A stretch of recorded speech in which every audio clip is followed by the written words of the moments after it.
Kamushi, this is Mama Jane again. So, ito po yung vlog na bumili ako ng maleta. Pero this is late upload na po kasi this time is nasa Saudi pa ako.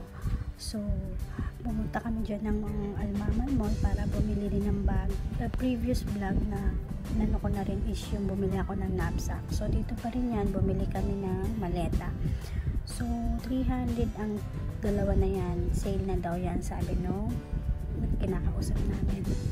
So, yung pag-uwi ko na to is for good na talaga. Kasi, ano rin naman, 21 years old, pagka-graduate ko ng course ko sa PUP, is nag-abroad na rin ako. So, enough na rin siguro. So, napag-decision na rin namin ng asawa ko na umuwi na lang ako, sa Pilipinas na ako. So, siya na lang. Kasi ilang taon na rin naman, umuwi na rin siya.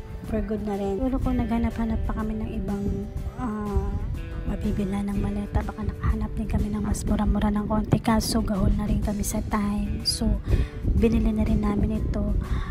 Bali, ito sanang napili namin is okay na, kaso paghawak ko ng handle, napakalambot. So, pumili ulit kami ng iba.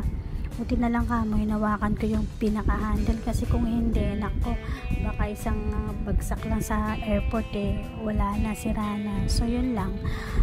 Nabili namin yan, yung napili ko din, yung pangalawa kong choice.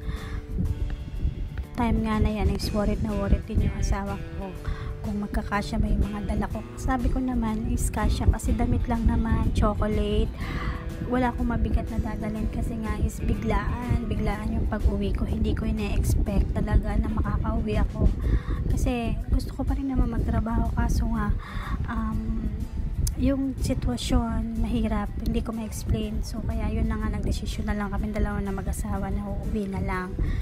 So yan, kasi baka ma-over baggage daw ako, kaya yan talaga piling-pili. So far naman, konti lang talaga yung dala ko, damit lang, tsaka hindi na rin ako nakakuha ng ibang nagpadala. So isa lang na ano ko kasi nga worried na mag-over baggage. Sa ano na to is marami kang pagpipilian kung marami kang pera. Dito rin sa Almaman, magaganda rin naman din yung mga mabibilan mo dito. Marami na nga rin nagsara na mga tindahan dahil nga sa pandemic, pero siguro unti-unti na rin sila nakakabangon. Yun lang po. Salamat. Follow for more.